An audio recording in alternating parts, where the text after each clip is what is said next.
Hello, ladies and gentlemen, and welcome back to my NHL 20 franchise mode here in the state of hockey. In the previous episode, we finished off the re-sign and free agency period, and you know what? We got a lot of stuff done last offseason. A lot of faces left the team. We acquired a bunch of assets, a really awesome young defenseman. We're going to break all of that down. Now, before we get to that, I feel like I should thank each and every one of my viewers, subscribers, people who leave likes and comments. I'm doing this all for you. I appreciate all the kind words. We're almost at 350. I go to sleep the other day, the other day, and I wake up with like 10 plus subscribers the next day, and it's stuff like that makes all of this worth it. I do this because it's fun, but I also love doing this even more because people are coming back and watching every video, and it doesn't matter if you started watching today, if you're going to start watching tomorrow, or if you've been watching since I started this whole thing up, because I know a lot of you are still here from the Columbus Blue Jackets franchise mode, and this makes me so happy. I know you guys are probably, I hear this all the time, blah, blah, blah. No, I mean it. I mean it as somebody who loves creating. Seeing people come back every day to watch my stuff means the absolute world. You'll never know what that kind of feeling, what you guys do makes me feel like I'm on top of the world some days. It's crazy. And somebody flushed the toilet, as you can obviously hear. Wish I had a sound studio, but no, I'm broke. And hey, EA sponsor me. That'd be great. I mean, we're almost at 200 straight days of recording or putting out videos. I guess 150 plus with Columbus. This is 44 with Minnesota. And Minnesota, we have had our fair share of success. Coming off of 2 straight Stanley Cup victories, we are beginning the 2026-2027 regular season, and a lot has changed. A lot has changed here in Minnesota. That is a fact. So let's jump right into the lineups. I've gotten them all settled out. There's a few things I would like to discuss. It's looking a little different here in Minnesota this year. That's just a fact. You have our big stars. Obviously, the first line is not broken up. They have a +3. Who do we start off with? Let's start off with Alexei Petrangelov. Had a fantastic season last year. He had 94 points. That's his second best season ever. He's been a very consistent goal scorer. Look at those 2 seasons previous, right? 86 and 86. Exact same point totals. He's missed 2 games every season for the last 3 years, which is not concerning, but it's actually quite coincidental. I love him. He's getting a lot of penalty kill time, or he's getting 1 or 2 penalty kill units. He's getting power play time. There was a suggestion from one of my subscribers to give him more time, and I'm like, you know what? Yeah, he's a high franchise guy. Let's give him a shot. Maybe he can get to like a 96 overall before this is all said and done. Because the time to get all these players, all these guys are in the prime. Anthony Francis is 99 overall. How much better is he really going to get? The answer is probably not much better because he's 99 overall all around the board. But guys like Petrangelov, we have to make sure he gets to his absolute pinnacle before he turns 27, because after that it's kind of more out.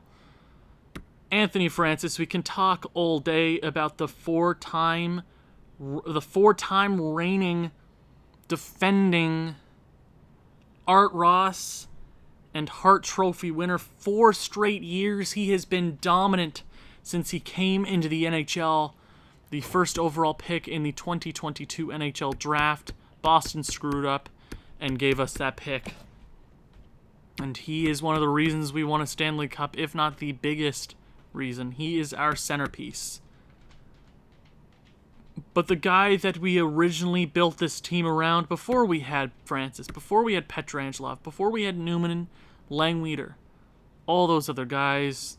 There was one, the only, the captain of the Minnesota Wild, Kirill Kaprizov. I would say he's the best prospect in all of hockey, IRL. Minnesota has something really, really special with him. I think he's going to come into the league and be very, very similar to Artemi Panarin. He's going to light the league up. I hope he does, just for Minnesota's sake, because they really need something good there in Minnesota. Kirill Kaprizov has been the captain of this team for, I want to say, 3 years now. Three years, if I'm not mistaken. He's been the man. He's been really good for us, and it seems like he's only getting better. 104 points is his second best season ever, and 48 goals is also his second best goal output. He's got 284 goals in just under 500 games. He could be a 900 goal scorer before the end of his career, depending on how late he stays in this league, because he's one of the older guys on this team. He's 29. He's just in his prime. He's probably not going to get so much better. It all depends on how long he stays in the league. At the end of this contract, he's going to be 33, 34 years of age, $10 million. He's probably going to ask for more money at the end of this contract. He's well worth that. But that first line is the best line in all hockey. Yeah, that's just a fact. And the second line. The second line is looking a little different this year. You see a lot of different things in the lineup this season. A lot of things you might disagree with. I get that. Jack Hughes. Jack Hughes is going to be a question mark all season long. I've seen a little bit of... what's the right word? Not disdain, There are a few people in the comments are discouraged by the way he has played, and I 100% get that. He's 25. Good news. Good and bad news. His contract is up this year. The best part about that is he is an RFA at the end of this year still. So we sign him to just the right contract if we need to play around, find a new center in the offseason, because he's asking for a pretty hefty contract that I am not willing to give out to him yet until he proves himself. He's a former first overall pick, and the best season he's ever had is 78 points. Now, I'm not saying that the first overall pick is going to be a point per game every year, but he wasn't the most dominant guy last year. I mean, he was okay, and he was pretty good he was damn good in the postseason. Not pretty good. He was really, really good, and I will give him credit where credit is due. And you know what? We haven't not won the Stanley Cup since he's been here. He's been here 2 seasons. We are 2-0 with him on this team in Stanley Cup Finals. So this is the year where he proves himself as a top 6 asset. And same with Louis Langweeder. You know, I love right there. 21 years of age, 85 overall. I had not noticed that his potential went from top 6, a high top 6 potential, to a medium elite potential. So he has something really, really good going for him. We drafted him as a top 6 medium forward. He was 82 overall out of the draft. That's pretty damn good. He's floated around 85 this year, last year. But with that medium elite, that makes him that much more valuable. And that's why we made a bunch of moves in the offseason. That's why That's why Nils Höglander needed to move. Nils didn't really perform all of last year. He wasn't really the best asset. Yes, you can say he wasn't playing power play time. He just wasn't the guy I was looking for. But that combination of a power forward, playmaker, and an absolute sniper in Cale Newman. And you can question Langweeder is a very good goal scorer. He's gone up every single season, but so has Cale Newman. Now, Cale Newman and I have had our issues last offseason. Obviously, he deserves his money. We only signed him to a 1-year deal. Now, that is the best case scenario last year. It was, best case scenario, we got him for 8 for a cheap price, but the other option was 3 years. He really didn't want either, so we gave him 9.5 for 1 year. That gave us the ability to still play around with him next year or this coming off season and sign some depth players this past offseason. He's going to go out there. If he is more impressive, then we have to consider giving him the big boy contract. He does deserve that. He's almost a 50-goal scorer. He's a perennial 30-goal guy. I mean, he has been in the league for 3 years, but he wins games, and that's exactly what he does. So we're going to need him to be at his best. The top 6 is looking very, very solid. And the bottom 6, I am not 100% sold on the bottom 6 just yet. Just because they haven't simulated together, they could be damn good.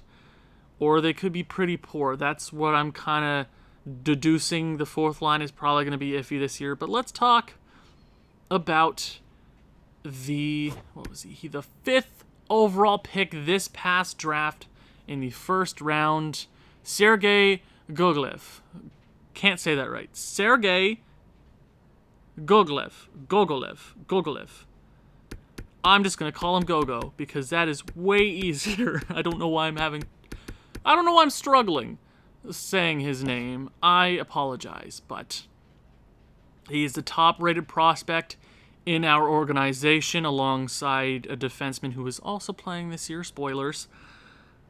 Some people were a little iffy about us signing him, more specifically me signing him to an entry-level deal and playing him here in the lineup. Yes, it is debatable. But I think he's too good for the league that he was playing in. He had a really decent year. I know 19 points in 53 games, that's not great. He was playing in a men's league. And that's always a good thing to look at.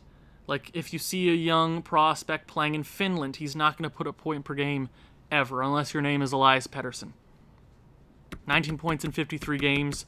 As a 17-year-old, he is too good for Russia. Now, I'm going to try him out here in the NHL, give him a stint. Haven't talked to the coach about that yet. But if he doesn't work out, we're going to always move a few people down. He can go play top line minutes in the AHL. But right now I want to try him on that 3rd line. There was a suggestion to change him to a center. I just want to see where his stats are at and then go from there. So if he has a high center or a face-off overall, then we can debate that. But for right now, I want him playing on the 3rd line. You also have Luke Kunin, who, thank the Lords, we didn't have to lose him. Now, he was one of 3 guys that I debated trading. We traded Dumba. We also traded Nils Hoglander for cap reasons. If I could have kept all those guys on, I would have. But Luke Kunin was the guy that I didn't want to give away, just because of how solid he has been as a 3rd-line center in his career. Putting up half a point per game every season is something that I really, really love. Shutting down the 3rd line alongside Chris Griffin, who is in his, I want to say this is his 2nd season in Minnesota, or this is going to be his 3rd season in Minnesota. He put up almost half a point per game last year, 21 goals. It looks like he's getting better each and every year. He was really solid defensively. So I think Luke Kunin is really going to help out a goal scorer and a young power forward on that 3rd line, help shape the future. Now, the 4th line. You see Beckman, you see Duar, and you see Mateos. Or Matheos. Mateos? I think it's Mateos. I still didn't check that out. They're all centermen, and that's my biggest gripe. I love all these guys. I feel like let's give them a shot to start the season if we simulate well, and if they're not hurting us, might as well give them a shot to play. I don't want to just not know if they're good. I want to see if they struggle. If they struggle, then we can change things up. My controller is about to die, so that's not good. Hopefully we can last a little bit longer. So let's head to the defense. Quinn Hughes, Brandt Clark, nothing is changing about that. You have the reigning 3-time Norris Trophy winner, the best defenseman in the NHL, Quinn Hughes, 95 points last year. I'm expecting big things from him and Brandt Clark. There's not much more to say about that. And then you have an interesting duo. You have Marcus Mironov, who is one of my favorite players I've ever drafted in my franchise modes, just because he's a really fine tool player. He's a great offensively. He's even more solid defensively as a defenseman. I think he's an offensive defenseman, and you rarely see that kind of evenly spread out stats. And he is playing alongside the rookie defenseman in Georges Bissonnette. We traded with Carolina to acquire this prospect. We had a plethora of young goaltenders that we needed to give away just for space. Traded for him. I don't know if he's ready for top 4 minutes, but I want to try it out. Third pairing is Maurice Potvin and Joe Hicketts. Now, you can debate 3 of these guys. Our defensive core is looking weaker this year, but once these young guys propel themselves into the future, they could look really, really solid. I am excited to see where this defense goes. And the goaltending. Let's talk about the goaltending. Jaden Weeman, reigning 2-time Stanley Cup champion. He had 50 wins last year, playing 63 games. He had his best regular season by far. His backup this year, it's a new guy. It's a young guy playing in the AHL most of his career. The second-round pick in 2023. His name is Gustav Svasinoyov. I put a lot of stock into him. I wanted to see how he performed the last few years in the AHL. He's been a good goaltender for Iowa. He's been playing a lot of minutes. He's been that goaltender for the last 2 years for them. We have a lot of goaltenders, so he could easily lose his spot, so make it hard for me. Okay, let's check out the special teams. Now, they're not very much different. We're giving Jack Hughes and Langweeder some time. I was debating putting Petra Angelov on both lines, just from a suggestion, but I'm like, okay, let's not screw Langweeder here. He's a medium elite now. Let's give him a shot. Francis is playing 2 lines, though, just because I want him to go off and just have a great season. 4-man, Francis Petrangelov. It's looking like the regular thing. I want them to dominate this year. We're coming off a President's Trophy yet again. I want them to dominate. Our penalty kill is looking interesting. Luke Kunin, Petrangelov, they should do really well. And Anthony Francis and Sergei Gogo. Now, my decision on that is that I think Francis can counteract how low overall Sergei Gogo is, but it does say he works on our penalty kill strategy. So that is a huge plus for us going into the future. We also have Maurice Potvin, Quinn Hughes, Mironov, and Brant Clark. So that's a dynamite penalty kill. Our 3-man is Francis and Kunin. They should work out really well. I'm hoping for good things there. I'm debating maybe I should... Hold on. No, I'm okay. I'm good there. Never mind. Extra lines. Actually, let's go to 4-on-4. Is looking pretty solid as well. 4-man is looking like that. And 3-on-3 is looking dynamite. They should be able to handle themselves in extra time. Extra attacker, Anthony Francis and Kirill Kaprizov. And the shootout. I wouldn't want to go up against them. Our scratch players this year, Radko Gudas, I did sign him to a contract. I was debating putting him in the lineup, but I think he'll be a solid guy for us. It's a 2-year contract, but we can trade that away if we really need to. Also, Ryan Fitzgerald is a fine tool player for us. He can jump into any position in our depth forwards if need be. I really, really like him. He's been okay for us the last few seasons. Pretty good with Iowa last year. So let's show you the AHL squad this year. Now there are a few rookies or prospects to keep up with this year. I want to be more diligent about the way I handle my AHL squad. Now I haven't been the best the last few years keeping up, but this year I want to keep an eye on a few people. Vyacheslav Chubasov, who we drafted 2 seasons ago. He's 20. He's ready to make that mark or make that jump. He's playing first line time. I'm hoping he does well. Same with Lionel Waters. We drafted him 2 drafts ago. 2nd round draft pick. He looks like he's ready to go in the AHL. Also, Michael Thalberger, 22 years of age, low elite. He can potentially be an NHL player. He can be a lower depth guy for us, but 22, he has time to grow. There are also a few other guys here. We have Greg Smabby. Looks like he's ready to go in the AHL. He's 67 overall. Not the best of overalls, but he's young. He's a medium elite, so he has all the potential in the world. A man who has fallen off the depth charts for prospects is Boris Habibulin. He was one of the first guys that we drafted. He was a first-round draft pick. That year we drafted Marcus Mironov, drafted a bunch of guys that year, right? So he kind of was the guy that busted. He could be a solid guy for us. A depth guy into the future, signed him to a long contract if need be. I like him as a player. I don't know if he'll fit anywhere in our lineup in the future, but I want to see where he goes. I'm not giving up on him just yet. Our defense is interesting. You see a -1 there. That's the best I could get it without seeing -3 everywhere, so that's good. Fedor Gordeev and Lajunin should be able to handle themselves. Our two biggest defensive prospects in the system right now are Stefan Backer and Ted Seguin. Ted Seguin is a medium elite, and we have Stefan Backer, who is a top 4 defenseman. I'm hoping they grow here in the AHL this year. You have Addison, and you have Menel, who should be able to balance their lower overalls. I'm not going to show you the special teams because they're probably not super important in the AHL. Our goaltenders this year, which is our best asset in our organization, it's going to give us the ability to make trades. Christian Rensfeldt.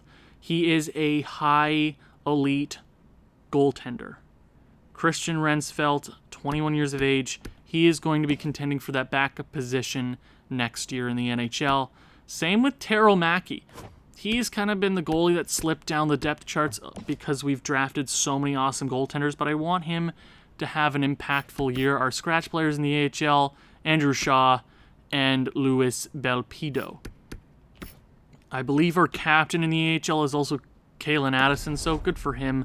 He could be a depth guy for us in the future, but it is time to simulate. Start the simulation up. I am excited to see how this team sims.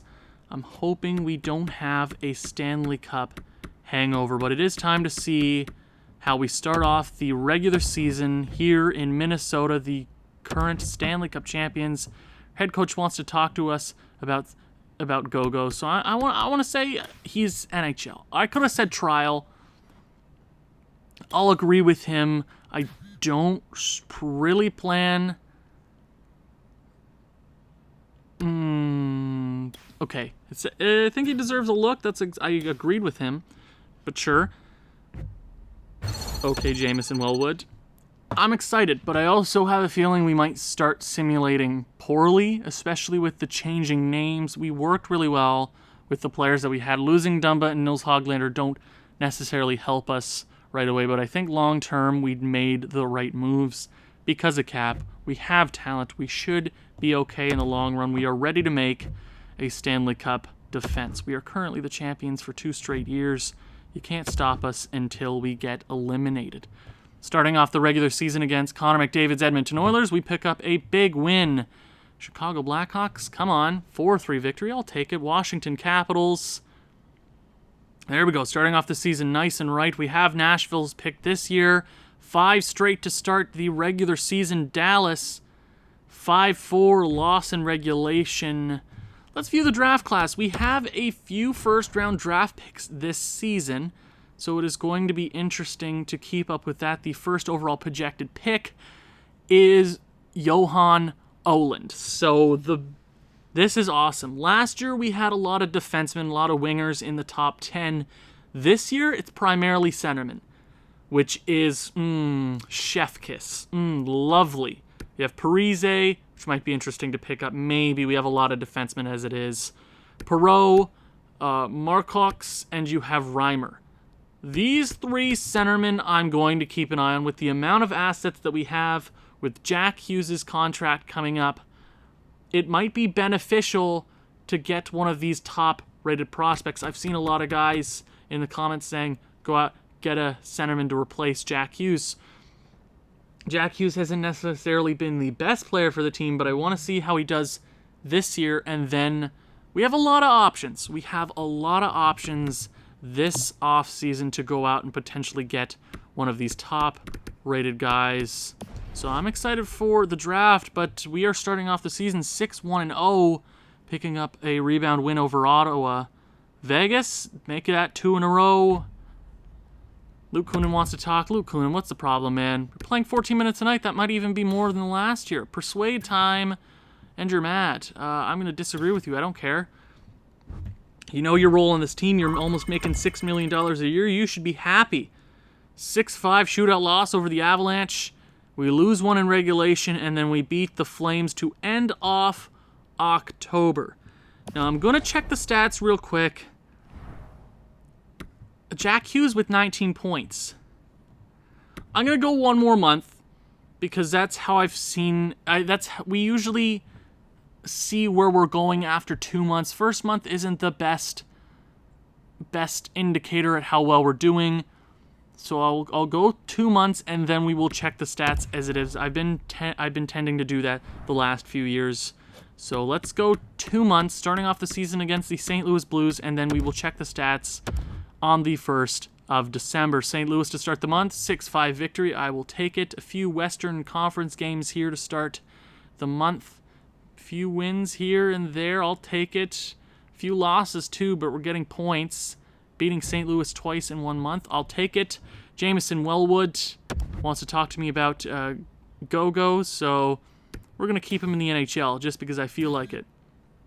And he agrees with me. I hope he's doing well. We're going to check the stats out here very, very soon, but I'm hoping we continue to simulate well. That's a regulation loss, our 3rd of the season.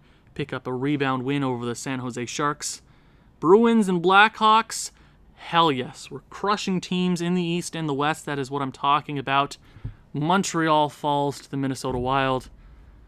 Winnipeg? Come on, Winnipeg. I mean, there we go. 16-3-3. We have been hot so far to start the season. Luke Kunin wants to talk to me again. Yeah, I'm going to agree with you. You're not performing well just because... damn it. Why are you... You want to leave this team? I won't hesitate, man. I'm sorry. Lost 2. I thought I was doing the right thing being mad at him. Anaheim, we lose to them. That is not great. Had a little bit of trouble with them in the postseason last year, so maybe an indicator of things to come. So we dropped the last one against Tampa Bay, but we have been really, really solid to start the season. We could have been better. The losses that we got were kind of iffy. Picked up a few points in overtime and shootouts, so that is good. Exactly. Anthony Francis has stepped things up. Let's check out the stats 2 months into the regular season. I'm excited to see who is performing, who is not performing. For the forwards, obviously Anthony Francis has 37 points. This seems to be, if I'm not mistaken, that's exactly what he had this way through last season. He's been a machine. There's no question about it, ladies and gents. He's the man. He currently has 523 career points in 353 career games. I don't want to jinx anything right now, but geez Louise, he's so good. Kirill Kaprizov has also been really, really good. That is what I love to see. He might be the best plus-minus on this team as well. Plus 20 through 25 games is impressive. So last year we had a little bit of trouble with the plus-minus on the first line through the postseason and the regular season, but it seemed to balance itself out, and it seems we're just starting on a high this season. Cale Newman has also been a very good goal scorer, 30 points, 25 games. He hasn't been point per game in his career yet, but since we have to deal with his contract at the end of the year, obviously we want him to have a good season, but I don't want him to ask for a lot of money because I'm expecting him to ask for the most money on the squad, and I'm not prepared to give that up for him just yet. Jack Hughes has 30 points. Guys, he's stepping up. I know we have to give him a contract. Him and Cale Newman are going to be difficult to bring back. Yeah, that is going to be a difficult tandem to bring back. If we have to bring back one of them, I would say it's Cale, just because we have a plethora of options at center in the draft. We have go-go that we could potentially turn into a centerman. We have a lot of options. Alexei Petrangelov has been very, very good. He's not point per game yet, but I would say down the stretch he is going to be. Why does it say he's a second-line forward? He's 92 overall. And he's technically a second-line forward. I mean, I don't plan on moving him down to the second line just because he's so damn good, but Cale Newman up to the first line. I don't know if that's going to change Anthony Francis. If that's, I don't know. I'd rather not do that right at this moment. Louis Langweeder has been pretty good, 11 goals. That's somewhere top of the team, 85 overall. Hopefully he can get over that hump. I know last year he had 32 goals. I don't know if he's on pace to break that this year. He did miss 3 games last year, so it was by far his best season.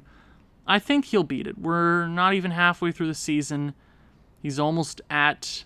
He's on pace to beat it, I would say. I think he'll do it. Chris Griffin has also been pretty solid as a third liner. I don't see that third line putting up a lot of points, but they've been solid defensively. He's a +9. As a sniper, that's a rarity. For a third line sniper, you rarely see that kind of defensive production, but how's his takeaway to giveaway ratio? Takeaway to giveaway, he has, yeah, man, I might even consider turning him into a two-way forward just because of how well he's been. I mean, how was his takeaway to giveaway ratio last year? Really, really good. That is damn good. He's a fantastic defensive player for a sniper. His defensive stats aren't even the best stats in the world.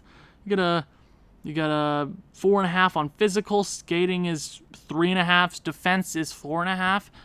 But you see individual stats. I think it's bumped up by his defensive awareness, stick checking. After that, it's kind of middle of the road, but he apparently sims very, very well. I will keep that in mind. Luke Kunin, 15 points. That's where I want him at. And Gogo has been pretty good. He has 10 goals. So he might be an efficient goal scorer, it seems. 10 goals in 25 games. He's an 80 overall now. That means he's stepping it up. It says he's a minor scoring forward, but he's probably not upset playing third line time. It might be a lot of morale. But he's been very, very good so far. A lot of penalty minutes, but he's young. There's plenty of time to figure that out. And the fourth line. The fourth line hasn't been bad. Mateos hasn't put up a lot of points. Duar's been okay, and Beckman's been okay. They're not a liability at this point. Connor Duar, 7 points. He's -1, though, so that's iffy, but that's expected for the fourth line. The fourth line should never be the weakest in the sense that defensively, but they've all been okay. I'm okay with that. Going to the defense. Not right wingers, defense. Oh my god, Quinn Hughes has... Wait, are you telling me? Are you freaking telling me he's tied with points with Anthony Francis? But he only has 8 power play points. Yeah, that's a lot of points. What? How? Oh my god, he's been so good. Is he going to be a 100-point defenseman this year? Man, please let it happen. He had 95 last year. He's way on pace to break that. Keep it going. Best defenseman in the world, no question. Brent Clark has also been very, very solid. 21 points. Is he going to beat what he had last year? 60 points last. He's on pace to beat it. Is he on pace to beat his best season ever? Yes, he is. Yes, he is. Marcus Mironov, 17 points through 25 games is damn good as a defenseman. You know, he doesn't have Matt Dumba anymore as a partner. He's still reliable on each end of the ice. Could be a better plus-minus, but he is taking a lot of minutes. He's facing a lot of teams. I understand. 17 points is still really, really good. Georges Bissonnette. I don't know why I had so much trouble saying that. He is now an 80 overall. Does say he's a minor top 2 defenseman, but I want to give him a shot here in the NHL. He's been okay. Not the best plus-minus. He's at a 0. He's sitting at a 0. Could be better, but he hasn't been a liability. Same with Maurice Potvin. It seems like he's been really, really solid defensively. 6 points. It's an 80 overall. He did technically drop. He's playing top 6 minutes. He shouldn't be upset with that. He better not be upset with that or we're going to have a problem. Joe Hicketts has been a bottom pairing defenseman. Wish I had Shillington, though. Goaltenders. Yeah. Weeman has picked up the wins, but damn, he's not having a good season. Yikes, I kind of have a problem with that. I know we've let up a lot of goals. Our defense is really, really solid. It's on you right now, Weeman. Honestly, it's really on you. Vasanoyov has to be better. I don't know what it is. Goaltenders never freaking work in NHL 20. That's just a fact. You could have a 99 overall goaltender that plays like a 63 overall goaltender. And a 63 overall goaltender will play like a Hall of Famer. But let's check out the entire league stats. Jane Weeman actually is tied for the most wins in the league. But actually, something that I forgot to mention, Connor Hart was traded in the offseason to the Dallas Stars. I don't know why I forgot to mention that, but it was a massive trade. Dallas definitely got the better side of that trade, acquiring a franchise goalie, a former Vezina winner, a former Stanley Cup champion. We have faced him. We know what he's all about. He's an absolute machine, and he's going to help Dallas, and that, I didn't even consider that. That is scary. Mackenzie Blackwood is also up there in wins. I mean, Weeman has the most wins with the least amount of games. So that is nice to see. He's picking up wins. Rookie skaters. Let's see who's atop of the league in that category. Ivan Yakupov is finally getting some time in the NHL. He's had a weird career so far. I don't know what LA did with him. That kind of pees me off just a bit. Yeah, that confuses the absolute hell out of me. I don't know why they played him in the AHL. They didn't even play him in the NHL. He's technically a rookie this year. He should have been playing in the NHL a lot longer ago. He's going to be a prolific goal scorer. Mark my words. He's going to be a point machine. He has no physical stats, but he can hurt you in a lot of ways. Tim Threffall. You have Ralph Kemp, who third overall pick 2 drafts ago. Sergei Gogo is also up there. A lot of goals from the rookie there. You have Ralph Drager. You have Sordiff. You have a few guys up there. Same with Cole Sillinger. A few guys we know about. So let's go to defenseman. Is it Quinn Hughes? Okay, so Matteo Jogren is tied with points with Quinn Hughes.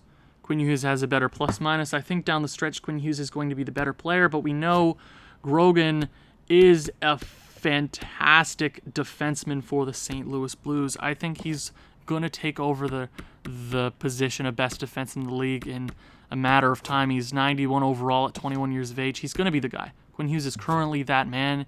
He's defending his title. I think in the long run, it's Quinn Hughes' trophy. So that means Nikolai Ehlers is actually first in the league in points, but down the stretch, who are you going to give it to? Nikolai Ehlers, I don't know if he's going to fall off with Ottawa. He's been really, really good. He's probably been their top guy.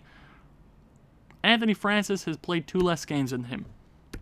You can probably say Anthony Francis is going to get 1 more point in at least 2 games. I think that is a fact.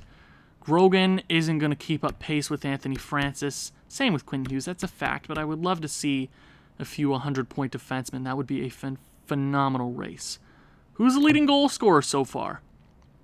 Joshua Waugh is 2 goals ahead of Anthony Francis in 1 more game.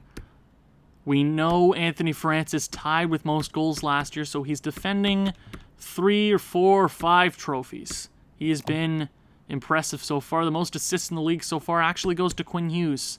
He's a monster, and that is a fact. I want to continue the simulation. I want to see if we continue winning. We'll go 1 more month, see where we're at, check the stats again, and then end this episode. So not the most amount of games this month, but a lot of spread out time there, especially in the last few weeks. But let's start off the simulation well. Alexei Petrangelov has been hurt until the 12th. That doesn't help our cause any, so we're going to go to head coach places player until the 12th. Actually stop the simulation draft class. I'm not super worried about that. So we pick up 2 wins to start the month, and then we lose 1 to Calgary. Quinn Hughes has the most points on the team with 43. Could you imagine the Art Ross winner as a defenseman this year? I want to see that really, really bad. Oh, I do. And that is a fact. So I'm going to give Go some second line time. Might as well. Pietrangelo is only out for a little bit of time. He's missing a few games. He seems to do that every single year. So I'm not super worried about that. But let's continue going towards the end of the season. Florida to start up the stretch here. Florida, Detroit, and Arizona. Here we go. Alexei Pietrangelo is back and ready to go. See, he missed his regular 2 games. Is there a conspiracy theory? Is he just taking vacation time? I think there is a conspiracy about it. I'm just saying. So he is technically not... I'm scared to put him in the lineup here for a game, but here we go. Don't hurt yourself again, please. 6-2 victory over the Panthers, a rebound victory, 2 straight against the dumpster franchise. Jesus. Franchise in the Detroit Red Wings. No offense if there's any Detroit Red Wings fans watching. Love what you've done in the past, but man, you got a lot of problems, don't you? So here we go. We beat Arizona. That is 3 straight. Make that 4 against the LA Kings. And we lose to the Connorless Hart Philadelphia Flyers and pick up a rebound win against the Dallas Stars. Chicago, make that a shutout for one of our goalies. That is huge. And we beat Winnipeg, ending the month off against Philly. We lose in overtime. So we lost 2 extra time games against them. So that is 2 points gone to Philly. But Anthony Francis run away with the point totals. We've been really damn good. 26, 6, and 5, 7, 1, and 2 in our last 10. Are we the best? Hold on. Are we the best team in the league? I want to say we are. I have a feeling there's a few teams competing. So actually, Dallas is out of a spot. Ooh, actually, there's a few picks that we have this year. We have Nashville's. They have 37. We could be looking at a lottery pick this year. I want to say we also have Toronto's. Toronto is in a playoff position. And we also have one more pick. I can't recall where it's from. We're actually going to look at that real quick. Edmonton is the first team in the league. They have played 5 more games than us. So I'm going to chalk that up to being that we haven't played enough games because it looks like they've played the most games in the NHL so far. The worst team in the league. Chicago, Arizona, Pittsburgh, Nashville, New Jersey, Columbus, Vegas, Montreal, New York, Detroit. Okay, I want to check our picks real quick before we check the points to see potentially if we have a lottery pick in our hands. We also have Nashville's. Maybe we have 2 chances at a lottery pick. We have Buffalo's. Buffalo, I didn't see them. I think they're out of a playoff spot. Buffalo is in the Atlantic Division, of course. Oh, well, you didn't have to say that out loud. And Buffalo is just out of a playoff spot. They've played 2 more games than the Leafs. They're looking like they might miss the playoffs again. Hopefully they do. I want 3 lottery picks. Are you freaking kidding me? That'd be sick. Let's go ahead and check the points out here. 3 months through the season. I want to see how the boys in green are doing. Anthony Francis is leading the team in points, 55 through 37. Is he on pace for what he had last year? I think he can do it. He's going to be point per game. I think that's a definite by this point in time. 30 goals. He's on pace for one of his better seasons yet. Yeah, we're not even halfway through the season. He's on pace for his best goal totals yet. I would love for him to hit 80 goals or something one day. That would be sick. Kaprizov, 46 points. He's been the captain. He's been leading us. He's got a great plus-minus. He has a low amount of penalty minutes. He's not 9 power play points. He isn't playing the most power play time. I mean, he's playing a lot of power play time. Don't even get me wrong. He's been good. Same with Kel Newman. He's scoring goals. But he's asking for a contract at the end of the season, which is going to handicap us. Not in the worst sense because it's Kel Newman and it's not like it's a Zach Parise or a Ryan Sutter situation where the contract sucks and the player is mediocre, even though Zach Parise is a decent NHLer. And you know what I mean. Same with Ryan Sutter. Contracts suck, though. They're albatrosses. Cal Newman is not going to be that guy. It looks like he's going to score 40 more goals this year. Or not. He's going to score 40 goals at least this year, not 40 more. That'd be crazy. 65 goals this year? I'm okay with that, Cal. And here's the man. Jack Hughes, who had a phenomenal Stanley Cup playoffs run, 20 points in 20 games. Point per game in the playoffs is damn good. 9 goals, 34 assists, good for 43 points. He's on pace for his best season yet. And what I've seen in the last 2 years with him... Oh, my controller almost fell. Oh, don't do that. Ooh, don't do that, Owen. What I've seen in the last few years with Jack Hughes, he tends to be a point per game around halfway through the season and then dip off. If he can keep up at this pace, he's going to be worth a decent contract, but it's a talk for later. I'm glad he's having a good season. Same with Pietrangelo. He did miss the 2 games there, his regular 2 games that he misses every season around the same time, which is kind of weird. Is he going on vacation with his family? I don't know, but he can do whatever he wants. He's Alexei Pietrangelo. He signed one of the most team-friendly contracts in history. Definitely worth it. 35 points in 35 games. Is he going to have what he had last year? Plenty of time left. Half a season remaining, right? You never know. Louis Langweeder has been damn good picking up second-line time. He's technically a third-line scoring forward, but I like him there on the second line. 30 points. He's on pace for his best season yet. 15 goals. He's on pace for 30, or just over 30, actually. So hopefully he gets that. Hopefully he does. Chris Griffin has also been really good on that third line. I'm glad that he's producing really, really well, especially for a sniper. He's an anomaly. You know that? Let's look at his takeaway to giveaway. His giveaway is double what his takeaway is double what his giveaway is. That is rare for a sniper who's giving the puck away when he shoots it, right? Technically, that's not a giveaway, but you know what I mean. He's only playing 11 minutes a night. He's been damn good. I like him. And what's his contract? Oh, 8 years at 2.5? I like that. Luke Kunin, half point per game. That's where I want him at. Or around half a point per game. Sergei Gogo didn't have any more goals that month. That's a little iffy. That's not great to see.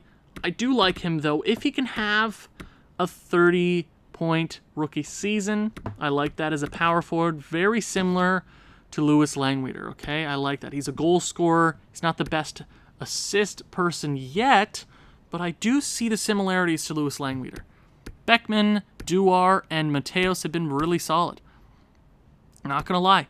They've played every game this season together. They're all centermans technically. They're all relatively young. Not a lot more progression for Duar and Mateos, but Beckman has 2 more seasons to grow. 11 points for him, 9 for Duar, and 7 for Mateos. They've all been really good defensively. A lot of penalty minutes for Beckman, though. Don't necessarily like that. Defenseman. And the best defenseman in the world, no question. I have a feeling Grogan has taken the lead in points in that category, but Quinn Hughes has been the man. There's no doubt in my mind that Quinn Hughes is the guy. Are you kidding me? 54 and 37. He's on pace for 100. As a defenseman, I want to see that. I want him to get 100. The last defenseman to do that, I want to say, was it Paul Coffey? Or was it Brian Leach? I'm not super sure about that, but there's only a few defensemen ever to do that, to accomplish that feat. He could be one of the greats. Brant Clark has been damn good as well. Marcus Mironov is in the same boat. Bissonnette, Potvin are producing around the same. They have the same plus-minus. They're both been really reliable defensemen. Bissonnette also has a game-winning goal. Hopefully they both continue to grow. And goaltending. Weeman got better. He got a few overtime losses there. So he's given up some extra time points. Look at how much better we could be if he could just hold off in OT and shootouts. But 23-3-5, the only games that he lost that month, I want to say, were in OT and shootouts. 909, 2.5 goals against. He's gotten really better. Vasilyev, not been very impressive. Didn't play a lot of games that month, though, so I'll give him a little bit of a break. Let's check the entire league stats. I want to see where everybody has fallen. Jaden Weeman has the most wins in the league. It's honestly, Hellebuck has played more games, less wins. He has a better save percentage, worst goals against. Is it Weeman's year? I know you look down there and Vasilevsky has a 918 and a 268, but Weeman's been damn good. I'll give him that. Continue that pace, Weeman. I like to see that. Rookie skaters. Let's see where everybody is for rookies. It's Ivan Yakupov's trophy. I'm going to say that right now. He's going to take that trophy home for Carolina. They lose Bissonnette to us, but Ivan Yakupov is their future. Defenseman. It's going to be an interesting race. Quinn Hughes has pulled ahead. 54-50. They're both on pace for 100 points this year as defensemen. He has a way better plus-minus, so even if Grogren catches up in the point race, Quinn Hughes has that much better of a plus-minus. He has one more game, but Quinn Hughes is the man. So, VR Ross. I'm excited. Ooh, there's a little bit of a tie here. You have two defensemen in the top 6. Two defensemen. They're all on pace for 100 points. Quinn Hughes, and a lot of these guys have played 40-plus games. Anthony Francis and Quinn Hughes have played 37. They are the best in the world. Anthony Francis, it's his trophy. It's his trophy. Mark it down. Number 5 in a row. He's taking it all the way home. He's coming for another Stanley Cup. He's the man. Let's see who's leading in goals. So, Joshua Waugh. Joshua Waugh is an interesting name for the Boston Bruins. 8th overall pick in 2021. We had him in our last franchise mode. You know who he is. If you don't know, go back and watch that franchise mode. It's still relevant, technically. It's a fantastic franchise mode. You'd enjoy it. Then you have Anthony Francis, and you have Jesper Straka. We all know about him, former Maurice Rocket Trophy winner. Same with Francis. Waugh is looking for number 1 in his trophy case. He's been damn good. The most assists in the league this year. Quinn Hughes, he has 51. Oh my God. He's so good. Quinn Hughes. No, we're not the best team in the league right now. It's Edmonton. Okay. So we have a lot of things going for us. We have plethora of picks heading into the draft this year, but I don't necessarily care about the draft until we get to that point because the regular season has been damn good so far. 26-6-5. We are about halfway through the season. Hopefully we continue lighting the league on fire. We know Anthony Francis is going to do it. That's just a cold, hard fact. Death, taxes, and Anthony Francis scoring on you. Those are 3 certains in life. Thank you very much for watching. If you've enjoyed this one, please leave a like, leave a comment, share with people who you think may enjoy this sort of thing. I'll see you in the next one. Ciao.